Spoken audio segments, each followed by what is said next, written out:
Members of Parliament can't vote in the interests of Canada while their family members are threatened as consequence of those votes. It is unacceptable, as the Prime Minister said, which is why it's so strange that he accepted it. Right.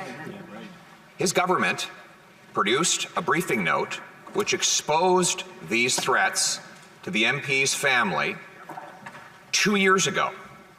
And yet the diplomat that worked to punish a Canadian MP's family is still in Canada when the Prime Minister could have expelled him. Why didn't he expel this diplomat? It is absolutely unacceptable for any Canadian to be subject to intimidation via foreign power, particularly threats against family and against families of members of Parliament. That's why, as the reports came out this morning, I immediately asked officials to follow up on these reports and to get to the bottom of this. I also asked for outreach both on the political and the official side to the member in question. We are going to continue to make sure this is taken extremely seriously. Honourable Leader of the Opposition. Well, that's just false. He didn't immediately take action. He took action after the media found out about it. That's right. His government has known that a Canadian MP had his family threatened because that MP voted for human rights in the House of Commons. He knew about that. For 2 years, he did exactly nothing. Furthermore, the same diplomat that orchestrated these threats against the MP's family still works in the Toronto consulate of Beijing, even though the Prime Minister has the power to expel him. Will he expel him today? The reports were made public this morning. We followed up immediately with top officials to get all the information on this file, on what happened, on who was informed and who was not informed, to make sure that we are following up in an appropriate way. This is absolutely unacceptable, and it shouldn't have happened. Honourable Leader of the Opposition. And yet he did accept it for 2 years. The same briefing note indicated 2 years ago that Beijing saw Canada as uniquely vulnerable to its interference because we have no foreign interference laws to stop them. The same laws that exist in the United States and Australia to force those paid by foreign dictatorships to register are not in existence here in Canada. Now, the CSIS warned him about this in the summer of 2021.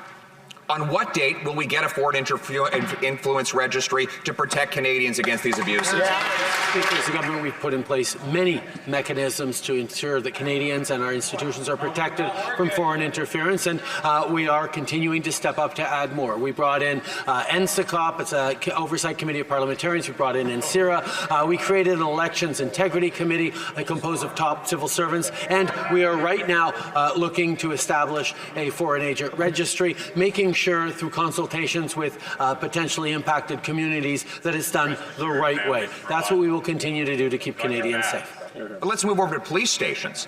His public safety minister claimed that all Beijing's police stations have been closed.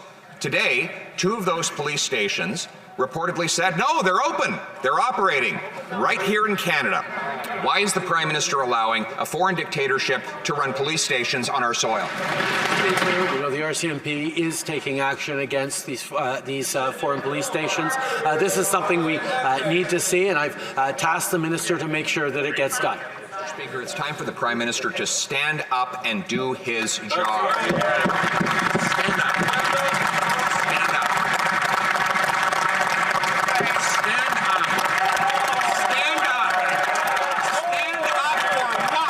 Mr. Speaker, this government has been doing the concrete, tireless work that is necessary to combat foreign interference, to protect our democratic institutions by creating new powers, adding more resources for all of the security and intelligence agencies that are there to protect our communities, our institutions, and most importantly, Canadians. Mr. Speaker, I encourage the Conservative politicians on the other side of the aisle to get behind what is a nonpartisan cause and protect Canadians. Mr. Speaker, at a pretty young age, I personally learned what it was like to be targeted by an authoritarian communist regime. As a Ukrainian Canadian, I have always known that authoritarian communist regimes particularly target diaspora communities here in Canada. That is wrong, Mr. Speaker.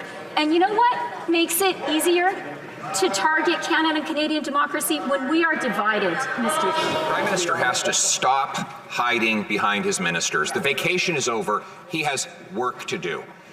He wants to talk about taking partisanship out of it. You know what would have been a nonpartisan thing to do?